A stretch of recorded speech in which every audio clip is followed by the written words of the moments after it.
2 Samuel 5.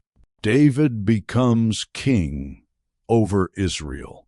All the tribes of Israel came to David at Hebron and said, "We are your own flesh and blood. In the past, while Saul was king over us, you were the one who led Israel on their military campaigns. And the Lord said to you, 'You will shepherd my people Israel, and you will become their ruler.'" When all the elders of Israel had come to King David at Hebron, the king made a covenant with them at Hebron before the Lord, and they anointed David king over Israel. David was 30 years old when he became king, and he reigned 40 years. In Hebron he reigned over Judah 7 years and 6 months, and in Jerusalem he reigned over all Israel and Judah 33 years. David conquers Jerusalem. The king and his men marched to Jerusalem to attack the Jebusites who lived there. The Jebusites said to David, "You will not get in here.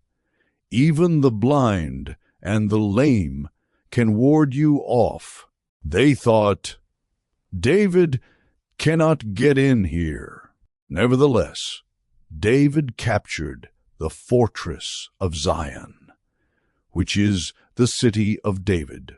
On that day, David had said, "Anyone who conquers the Jebusites will have to use the water shaft to reach those lame and blind, who are David's enemies."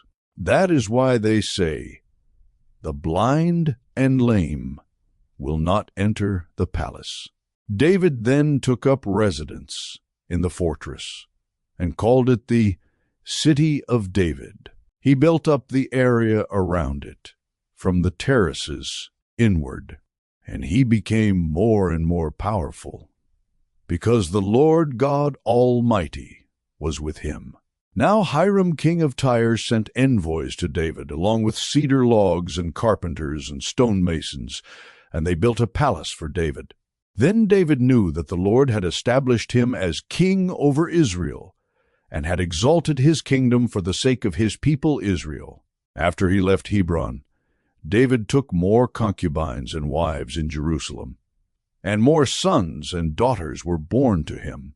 These are the names of the children born to him there: Shemua, Shobab, Nathan, Solomon, Ibhar, Elishua, Nepheg, Japhia, Elishama, Eliada, and Eliphelet. David defeats the Philistines. When the Philistines heard that David had been anointed king over Israel, they went up in full force to search for him, but David heard about it and went down to the stronghold. Now the Philistines had come and spread out in the valley of Rephaim. So David inquired of the Lord, "Shall I go and attack the Philistines? Will you deliver them into my hands?" The Lord answered him, "Go, for I will surely deliver the Philistines into your hands." So David went to Baal-perazim, and there he defeated them. He said, "As waters break out, the Lord has broken out against my enemies before me." So that place was called Baal-perazim. The Philistines abandoned their idols there, and David and his men carried them off.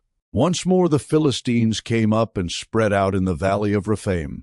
So David inquired of the Lord, and he answered, "Do not go straight up, but circle around behind them and attack them in front of the poplar trees. As soon as you hear the sound of marching in the tops of the poplar trees, move quickly, because that will mean the Lord has gone out in front of you to strike the Philistine army." So David did as the Lord commanded him, and he struck down the Philistines all the way from Gibeon to Gezer.